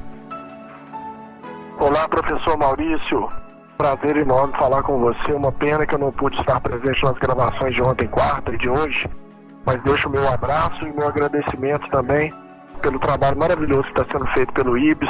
Estou curtindo muito Ondas de Transformação, já terminei o curso e agora peguei lá do início Constelações Psíquicas e pretendo fazer todos, viu? Estou indicando para todo mundo. Um grande abraço em você e toda a equipe lá. Bom, Maurício, eu gostaria de perguntar para você em relação a unidades coletivas do antissistema. Elas necessitam de evoluir sempre utilizando de unidades menores, que acreditamos também serem espíritos decaídos em nível mais profundo. Uma vez que nós estamos evoluindo constantemente, como nós podemos imaginar a evolução e o desenvolvimento desses princípios inteligentes que estão mais profundamente na matéria, uma vez que eles precisarão sempre de outros unidades menores para compor o seu processo evolutivo? Como é que se dá esse retorno ao sistema no tempo? Todos retornam juntos, como se os de cima fossem puxando gradativamente com mais vigor aqueles que estão abaixo, entre aspas? Como é que esse processo se dá? Nós temos que nos desvincular da ideia de tempo nesse sentido. Essa é uma dúvida que eu tenho persistente desde que eu conheci o Baldi. Muitas já se sanaram, mas essa continua. Um grande abraço, fiquem em paz aí e boa gravação para todos. Eu gostaria de agradecer o Guilherme. O Guilherme tem sido muito simpático conosco, sempre manda contribuições interessantes. Eu gostaria de agradecê-lo. E por aquilo que eu entendi, o som não estava tão bom, mas Guilherme, olha só, o Baldi fala uma coisa muito interessante. Se você acompanha os cursos que a gente tem dado, a gente fala que o espírito é formado de Deus, unidade, totalidade e individualidade. Ou seja, é exatamente a individualidade e a coletividade que cria a queda. Então nós podemos entender que a queda é única. Ela é única. Ou seja, no momento que ela ocorreu, ela foi única. E só podemos entender também que o retorno de todos nós é único. E esse retorno único, ele também se dá dentro de um processo de evolução, onde aquele que vai adquirindo mais se volta por menos. e sempre dentro de um processo coletivo, de unidades maiores que contêm unidades menores. Por quê?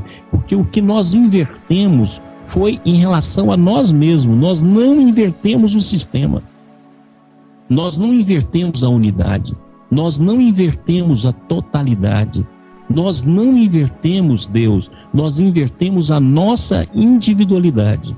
Do egocentrismo, que poderíamos ter caminhado para o amor altruísta, nós caminhamos para o amor a nós mesmos. Então toda a inversão da queda é em relação a nós mesmos.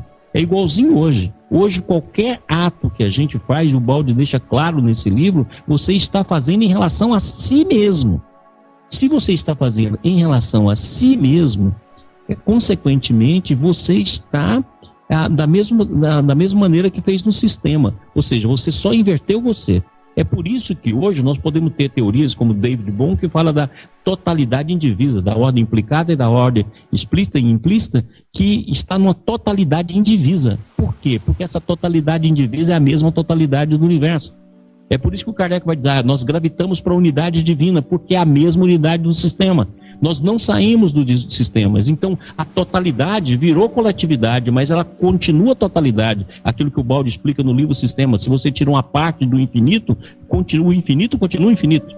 Ou seja, continua a infinitude da totalidade, a infinitude da unidade, a infinitude divina. Nós invertemos a polaridade do nosso ser. Ou seja, nós saímos da vontade divina com vontade complementar nossa e fomos para a nossa vontade, por isso que ela é finita. Porque essa vontade não é alimentada pela complementabilidade divina. E é por isso que ela acaba com dor, porque ela vai contraindo no movimento. Pega uma espiral bem aberta na sua boca e vai contraindo até o final. E nós devemos começar a entender outro processo que é muito interessante a gente entender assim. No livro Missionários da Luz, existe uma passagem em que André Luiz fala o seguinte: as nossas células são irmãos nossos em evolução. A mesma coisa que o Ubaldi vai dizer. Então, se a gente começar a entender de uma forma diferente, as nossas células, os nossos átomos, vamos começar pelos átomos, é a parte material do nosso ser consciencial que ainda não chegou na plenitude da consciência. E a nossa matéria é a parte densa nossa que ainda não se tornou espírito, não se tornou consciência.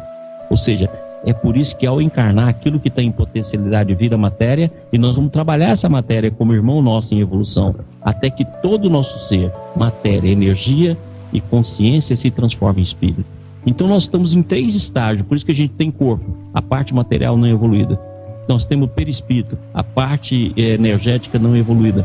E nós temos consciência na fase mental, a parte ainda não adquiriu espírito. Mas todo esse composto vai ao espírito. E como nós não invertemos a totalidade, nós vamos agindo um sobre o outro, até que todos se transformem. Por isso que Jesus foi tão claro: não te deixo órfão, permanecerei convosco até o último dia. O último dia da evolução, o dia do Senhor, o dia que Deus descansa. Ou seja, porque qualquer desordem, ela termina. E se nós pensarmos, para a gente poder entender, Guilherme, se a vida é dual, nós podemos ter então o 1 e o menos 1, o 2 e o menos 2, o 3 e o menos 3. Na verdade, na hora que você soma os infinitos, como fez o Feynman, na hora que você toma os infinitos, eles se anulam. Então você vai ver que na verdade nós não saímos do sistema, nós continuamos nele. E a contribuição coletiva nós vamos exercendo dentro de um processo de individualidade, ou seja, a individualidade existe dentro da coletividade. E isso nós não vamos inverter nunca, porque a totalidade é a totalidade divina do sistema. Por isso que há unidades menores que compõem unidades maiores. Maravilha, professor Maurício. O Guilherme e os nossos amigos ouvintes devem estar bem satisfeitos aí com a vossa resposta. Rafael, meu amigo de Niterói, por gentileza, lance sua pergunta, sua questão para o professor Maurício.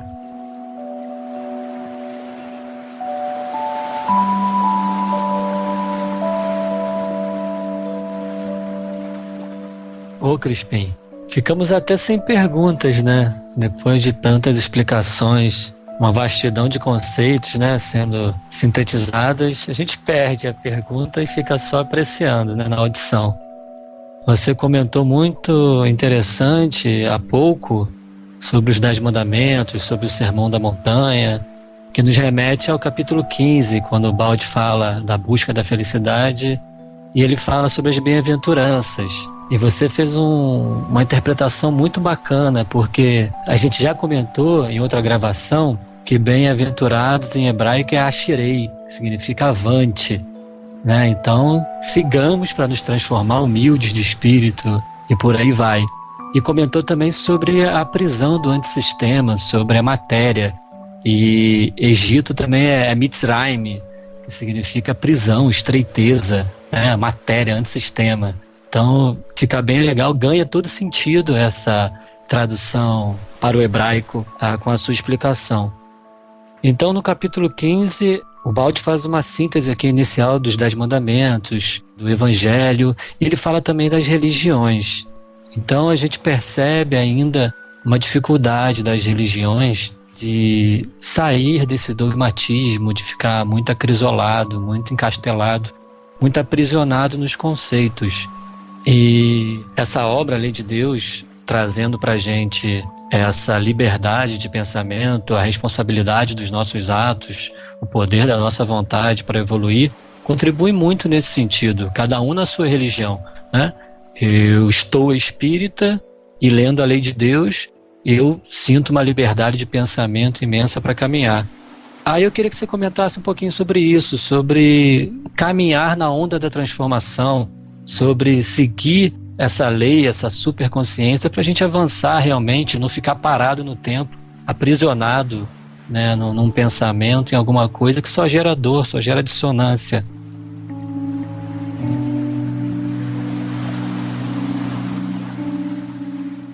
Olha, é muito interessante a gente ver esse capítulo que você se refere, ao capítulo 15, porque dentro desse capítulo o Baldi faz duas bem-aventuranças. Ele faz a bem-aventurança que nós acabamos de falar aqui, que é essa bem-aventurança que inicia a lei espiritual. Olha que é extraordinário, nós estamos num momento do nosso conhecimento que é capaz da gente falar assim, as premissas de cada lei. Nós somos capazes de falar das premissas da lei física, da lei dinâmica, da lei moral e da lei espiritual. A moral, os 10 mandamentos, e a lei espiritual é as bem-aventuranças. Então, quer dizer, o básico do básico, nós já possuímos, e devemos a ciência, as leis físicas e dinâmicas, devemos a filosofia, as leis morais, e devemos a religião, a lei espiritual. Então isso é extraordinário, e devemos a arte, a representação dessas 4 leis. Então por isso que todo conhecimento se baseia nesses campos, e a história, como diz o Baldi, passou por esses movimentos. Então, se nós pegarmos desde a Grécia Antiga, desde Tales de Mileto, nós vamos passar então pelo ciclo da filosofia. Depois nós temos o judaísmo, o cristianismo, os ciclos da religião.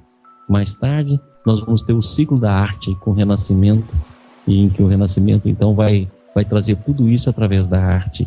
É por isso que a gente pode dizer, por exemplo, que Bach é o 5º evangelista, porque Bach vai trazer uma contribuição extraordinária dentro da arte dos evangelhos do Cristo. E quando nós despontamos no século XX, nós vamos ter então os conhecimentos passando pela ciência. Então você vê que nós já visitamos todas as áreas. E agora, no século XXI, é o século da síntese, onde todos esses conhecimentos serão encaixados. A primeira coisa que nós devemos notar, e com todo respeito a todas as religiões, é que, como diz Emmanuel no livro Emmanuel, a religião é a invenção dos homens. Então, o que nós temos de religião é a invenção dos homens. Agora, a religiosidade é a nossa ligação com Deus. Então, nós acreditamos que toda religião é transitória, seja ela qual for, porque nós vamos caminhar por uma síntese para a religiosidade, até chegar ao ponto daquela que Jesus fala com a samaritana. Haverá um dia que Deus será adorado em espírito. Então, pronto, passou todas as formas materiais de crença, passou todos os conceitos, e não vai ser adorado nem aqui, nem ali, nem em Jerusalém, nem em outro lugar, nem na montanha, nem fora dela. Vai ser adorado em espírito. Ou seja, essa é a verdadeira religião, a religião do espírito. E é por isso que o Baldi vem e fala, olha, eu venho contribuir com todas as religiões, mas eu me afasto de toda a política coletiva do egoísmo. Quer dizer, se está no nosso grupo, consequentemente é bom e está cultuando a verdade. E se está fora do nosso grupo, é ruim, e a gente tem de convencê-lo e vamos usar para isso o proselitismo. E o Baldi chega e fala, não, olha, eu vim do partido da imparcialidade e da universalidade. E o pessoal fala, esse partido então quer dizer que é um novo partido dos imparciais e dos universais, como ele mesmo brinca e fala no livro. Não, ele vem para um novo processo de imparcialidade e, consequentemente, de universalidade. Nesse ponto, nós estamos falando aqui da lei de Deus. Olha como nós não falamos de religião. É isso que eu falo hoje, nós estamos precisando falar muito disso, falar da lei de Deus, falar de mecanismo, falar de leis, falar de princípio. Você pega o livro dos Espíritos, ele inicia com lei da adoração, lei da destruição. Você vê que é só lei.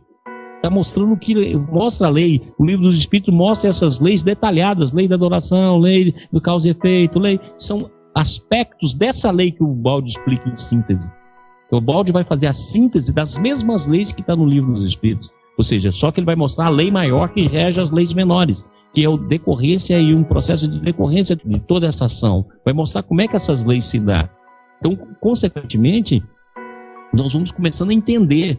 E o que nós precisamos desenvolver é a nossa religiosidade. Essa religiosidade, devido à nossa forma mental, vai ocupar esse ou aquele galho religioso. Quer dizer, é a forma mental que faz a religião.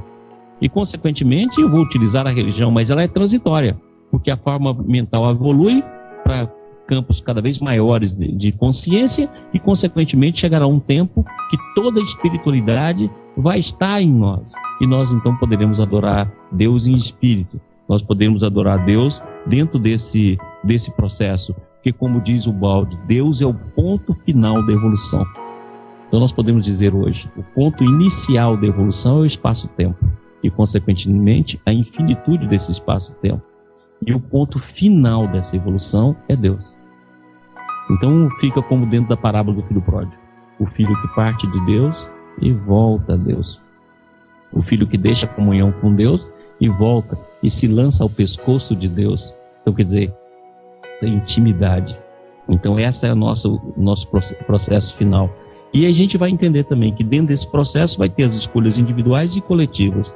E, consequentemente, nós vamos ter os karmas. E aí nós vamos entender aquilo que o Baldi fala, nós somos um peixe dentro do rio, e a lei nos responde como eco. Aquilo que nós falamos no início, está bem nesse capítulo 14, que fala o seguinte, que a lei responde ao nosso movimento. Se a gente guardar essa imagem, nós vamos entendê-la. E vamos entender também o tempo, porque se o movimento é em espiral, então vamos supor que eu fiz um movimento errado durante a primeira metade da espiral. Aí o movimento de correção vai vir na segunda metade. É por isso que eu estou na personalidade agora, morri, volto, morri, na hora que chega lá na frente, na metade da espiral, eu recebo a resposta da lei. E a gente não compreende porque a gente apagou da memória os fatos. Mas ao pagar os fatos da memória, nós não pagamos do sentimento. Nós não pagamos do sedimento que está na nossa alma. O que nós não lembramos é dos fatos da vida passada, devido ao cérebro.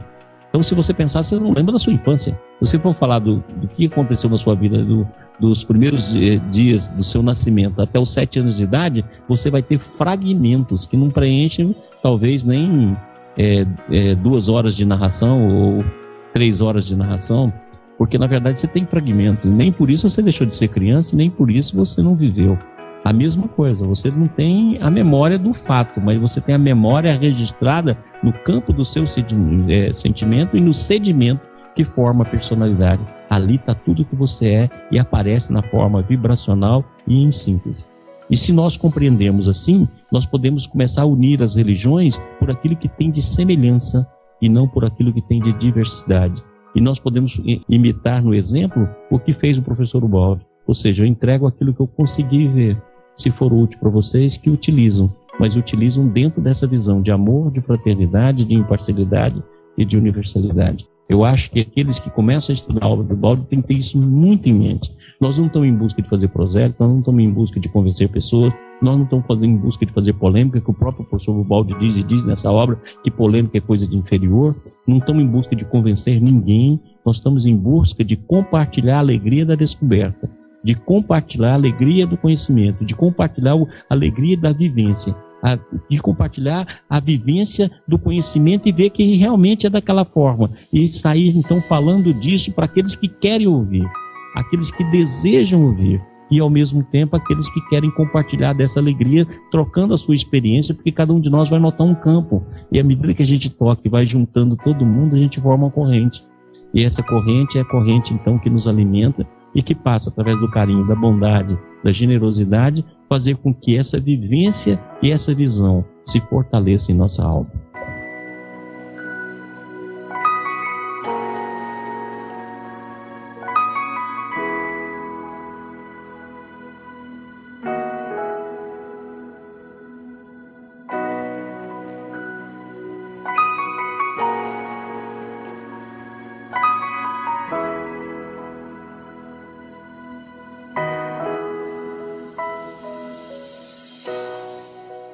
Maravilha, professor Maurício. Agora, para encerrar, professor, que nós já sugamos o senhor demais, nosso amigo Sérgio Chaves, lá de Angra dos Reis, o nosso amigo da voz do Momentos de Sabedoria, vai lhe fazer uma pergunta, tá ok?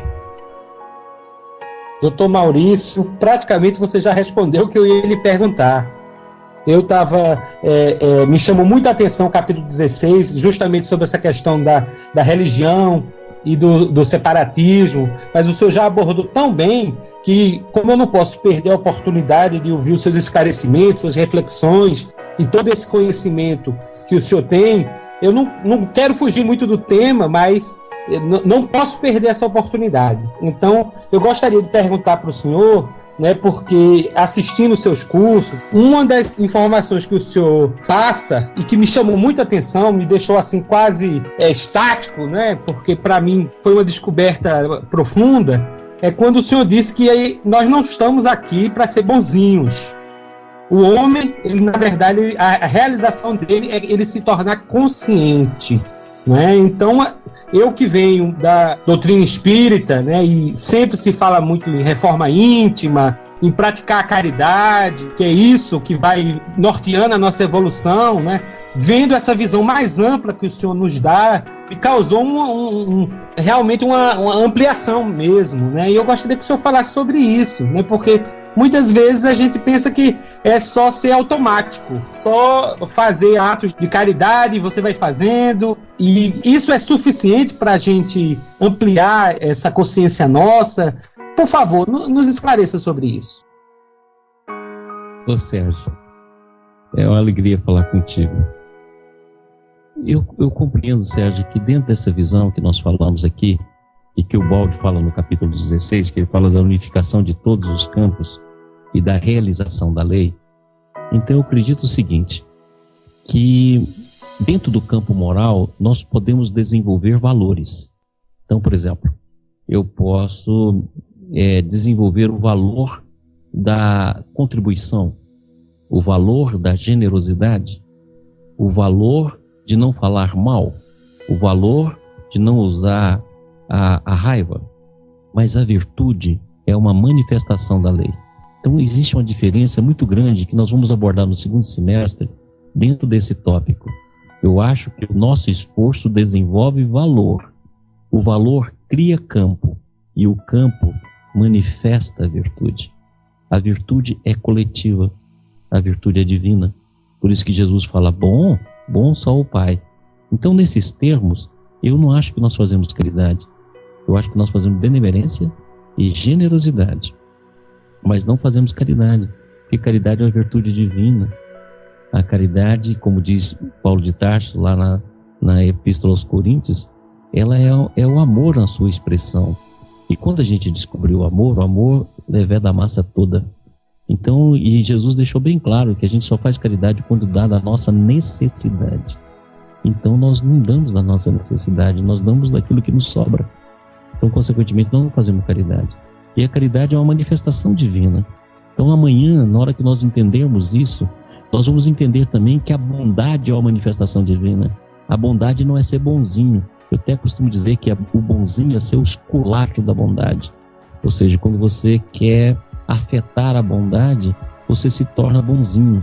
Quando você quer afetar o sentimento, você se torna sentimentalista. Porque, na verdade, a bondade é uma força ativa.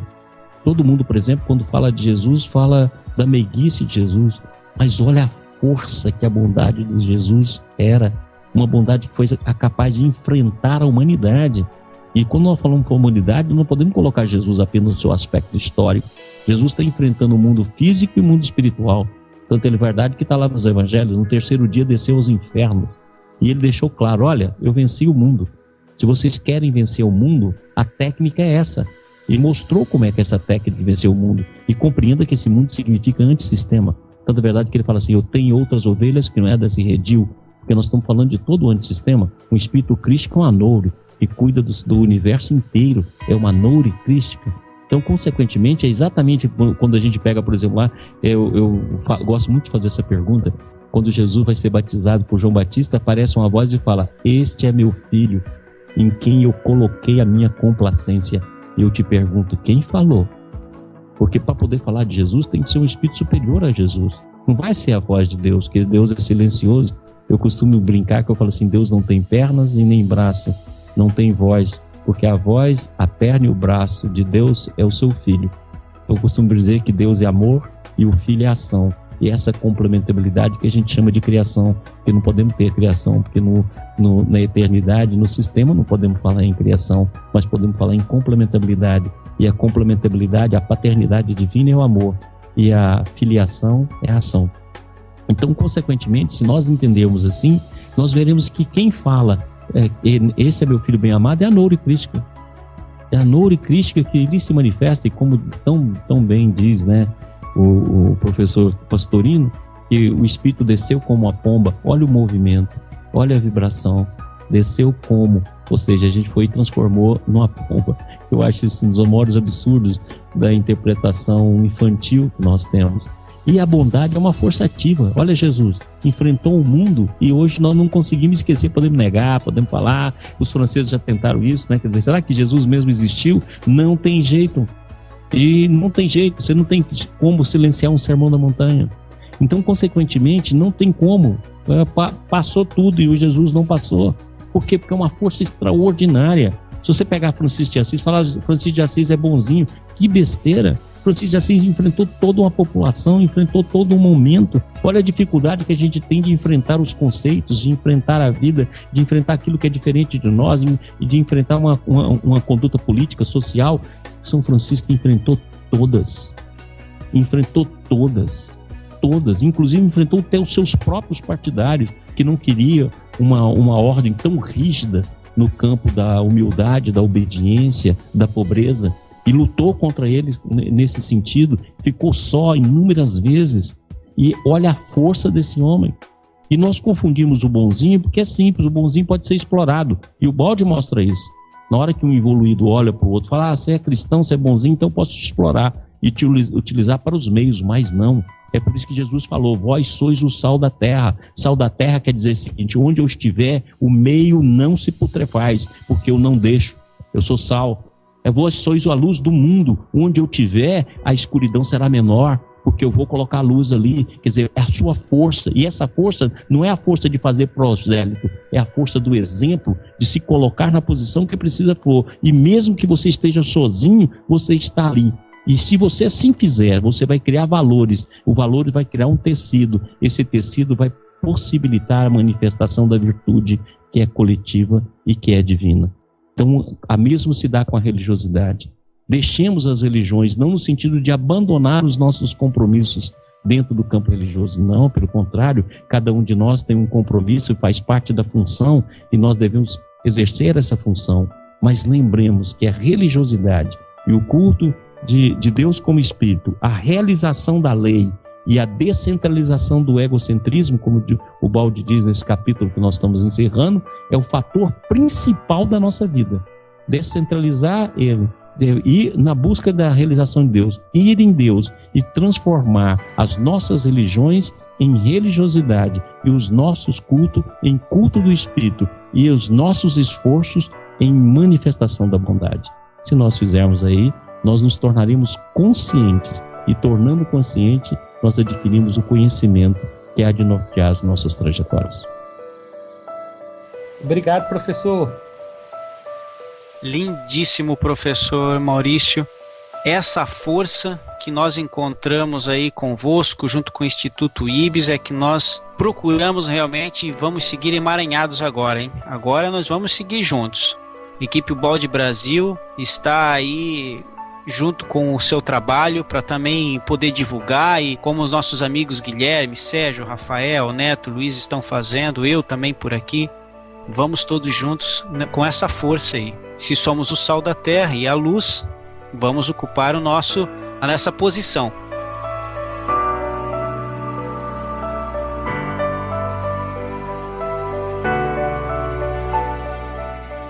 Para fechar, professor, agora é o bis, tá?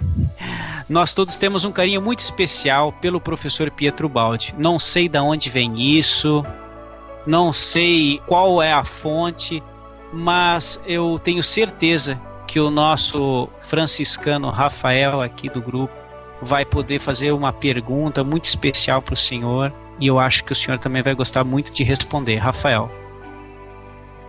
Ô, professor Crispim, nós realmente, todos nós aqui do grupo e outros amigos de outro grupo, temos um amor, um carinho muito especial por Pietro Baldi. Cada um de nós aqui, na sua idade, no seu momento, teve uma transformação interior imensa ao conhecer Pietro Baldi. E foi Pietro Baldi que nos uniu. Se a gente está aqui agora hoje gravando um podcast, se a gente está aqui trocando essas ideias maravilhosas, se eu tenho agora esse grupo de amigos novo na minha vida, foi porque um dia a gente foi tocado, nosso coração foi tocado pela leitura de uma obra de Pietro Baldi. E Pietro Baldi tem essa capacidade de nos transformar por dentro, de mexer conosco de uma forma que a gente não consegue mais voltar ao status quo. Então, certamente Pietro Baldi, ele foi também crucial na sua vida, como você já comentou. Eu recordo que Chico disse numa carta para Clóvis Tavares que ele era um pirilampo e o Baldi era um luzeiro resplandecente. Então, como uma homenagem ao Baldi, eu gostaria que você falasse um pouco da personalidade dele, que fizesse com as suas palavras um agradecimento ao Baldi, porque realmente nós estamos muito emocionados com esse trabalho de hoje. Andar junto com o Baldi, estudando o Baldi, vivenciando o Baldi, é uma das maiores alegrias da nossa vida. Aqui sem idolatria, mas apenas declarando a nossa felicidade de como homens caminhar junto com Pietro Baldi.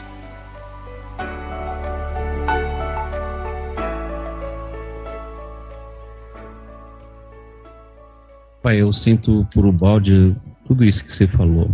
Eu falo assim que, ai de mim se eu não tivesse encontrado o Baldi, que na minha ignorância, as minhas sedimentações infelizes, o Baldi foi para mim assim, a mão que me levou à integração espiritual e a levar a vida de uma maneira muito a sério, levar a vida de uma maneira com muita atenção. Então eu tenho agradecimento a vários, eu tenho um agradecimento profundo por Kardec, porque Kardec me ensinou a entender o Cristo, pelas obras de Chico, principalmente por Emmanuel e André Luiz, porque me trouxe a visão do plano espiritual e a vida no seu sentido filosófico.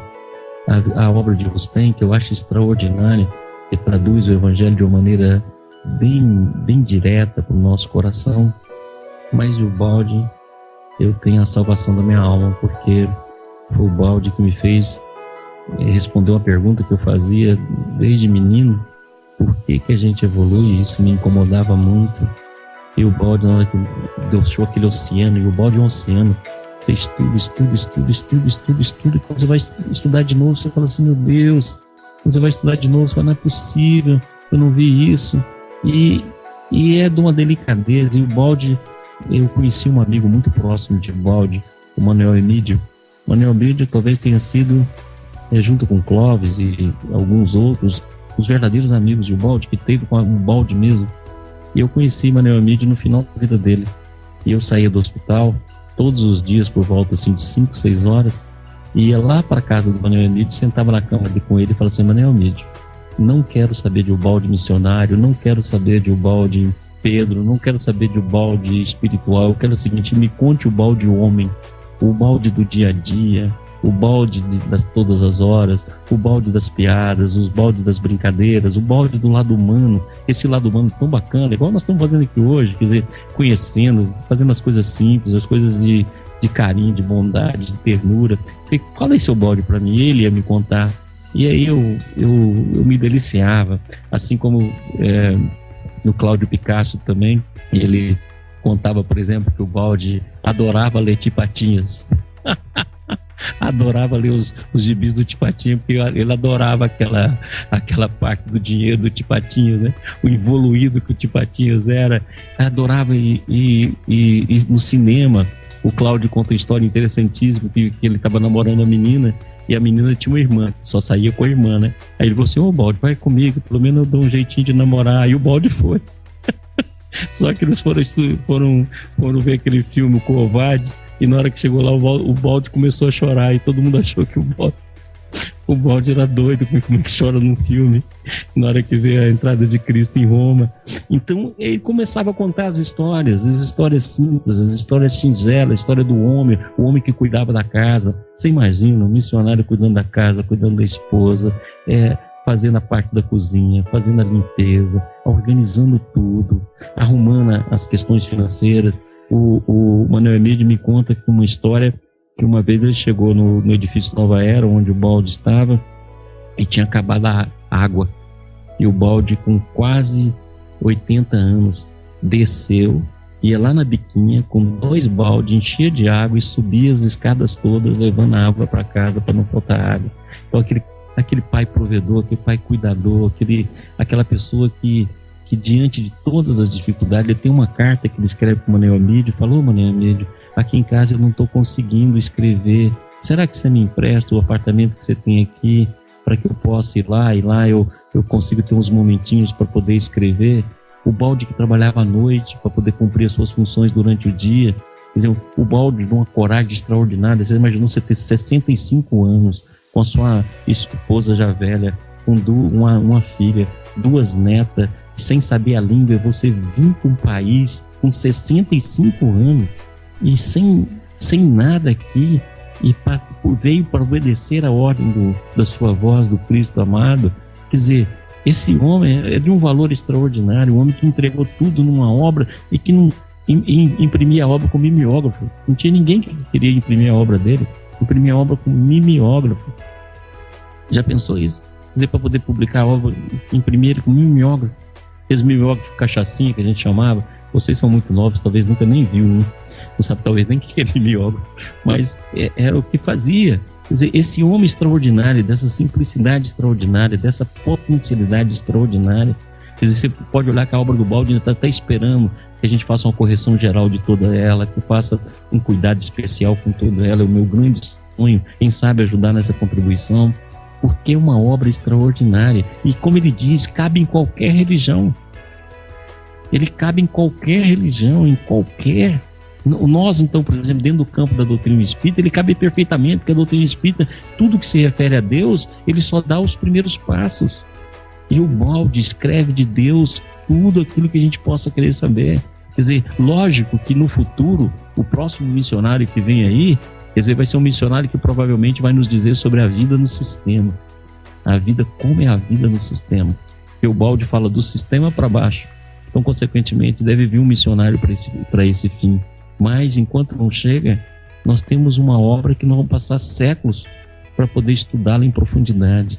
Mas é uma obra de uma bondade, de um homem simples, de um homem bom, de um homem comum. De um homem comum.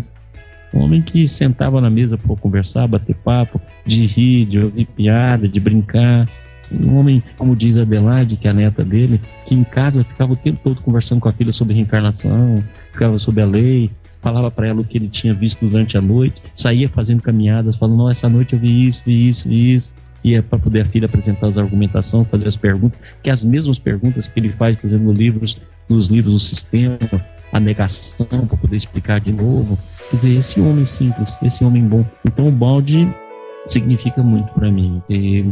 E desde que nós tivemos a oportunidade de fundar o IBS, o nosso grande propósito era fazer com que essa doação chegasse dentro dessa visão de Baldi, imparcialidade, universalidade e fraternidade, chegasse para todo mundo. Porque o Baldi, acima de tudo, além de ser crístico e cristocêntrico, ele também está dentro das vibrações de Francisco de Assis, e é por isso que o IBS tem como patrono Francisco de Assis, em homenagem a esse esforço que o Baldi fez. E quem sabe, né, a gente reunindo gota daqui, gota dali, gota de colar, daqui a pouquinho a gente já dá um pouquinho de água num copo que pode matar a sede de alguém.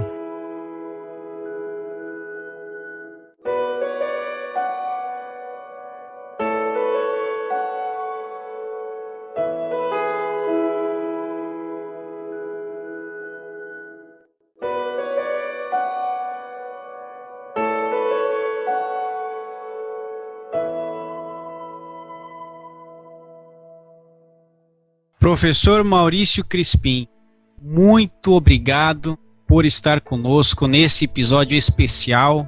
Estamos todos revestidos, primeiramente, de um sentimento de gratidão, de emoção e também um sentimento de fraternidade.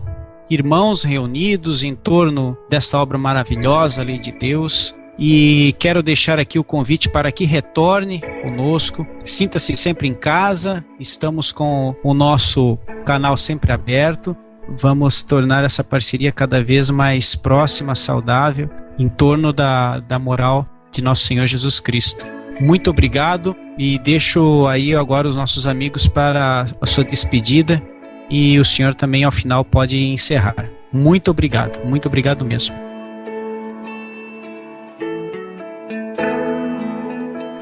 Foi um grande prazer recebê-lo aqui nas nossas gravações, pela sua humildade de nos ajudar. Eu, por exemplo, sou iniciante ainda da leitura do Obra de Ubaldi e há muita gratidão em recebê-lo aqui. Muita gratidão mesmo. Muito obrigado. Professor, a gente está, assim, como já foi dito, profundamente emocionado e, como o Neto falou, foi muita humildade da sua parte. Você que já tem uma plataforma tão grande como o IBIS, auxiliar a gente que está começando. Então, a gente não pode fazer outra coisa do que agradecer. Gratidão imensa por tudo e até a próxima.